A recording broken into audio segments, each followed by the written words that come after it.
যারা খুব চেষ্টা করছে পাপ ঠেকাতে পারছে না। আব্দুর রাজ্জাক বিন ইউসুফের বক্তব্য শুনে কতবার যে কান ধরে কসম করলো আর কোনোদিন কোনো মেয়ের সাথে কথা বলবো না, কিন্তু টিকতে পারে না। 2 মাস 4 মাস পরে কথা বলে, বিড়ি সিগারেট খাবো না, তো 2 দিন 4 দিন পরে আবার শুরু করে। দোকানে বসে আড্ডা পিটবো না, সপ্তাহ পার হয়নি, পরের দিন দেখছে দোকানের সামনে বসে আছে। তাহলে বুদ্ধি কি? বহু ছেলে বহু লোক বলে আমাকে, আব্দুর রাজ্জাক সাহেব টিকতে পারি না, কোনো পথ আছে?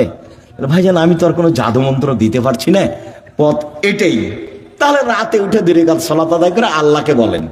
যদি মনে করেন যে এখনই বন্ধ করে, তাহলে এভাবে উঠাবেন। আর যদি বলো বন্ধ করেন, তাহলে এভাবে উঠাবেন। চাপ দিয়ে বলতে হবে, বন্ধ করতেই হবে।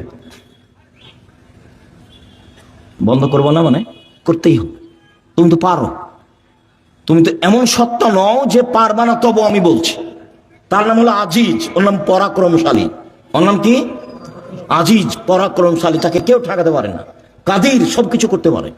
তো সবই যে পারো, আমি বলছি আমি একটা মানুষ, আমি পাপ করতে চাই না।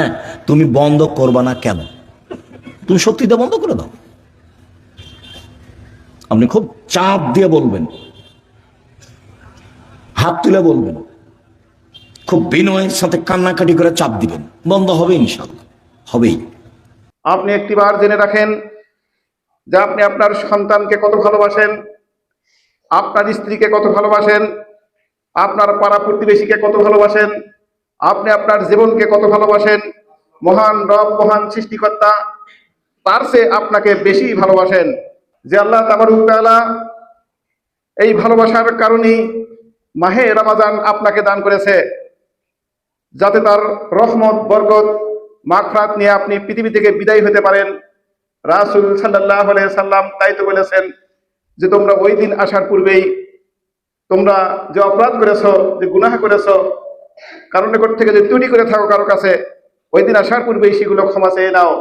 যেদিন দিনার দিরহাম থাকবে না, টাকা পয়সা থাকবে না, প্রভাব প্রতিপত্তি থাকবে না, সেদিন আপনাকে আল্লাহর কাছ থেকে রেহাই দিবে শরীয়ত অনুমোদিত কিছু নেকামল।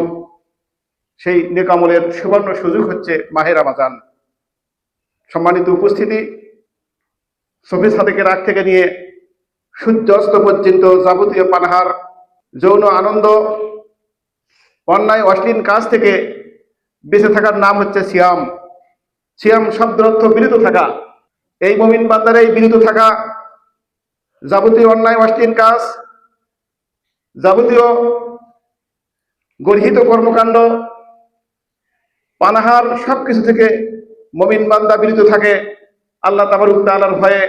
আল্লাহ তাবারক ওয়া তাআলা এজন্য এই ইবাদতের সওয়াব তিনি নিজ হাতে বন্টন করবেন।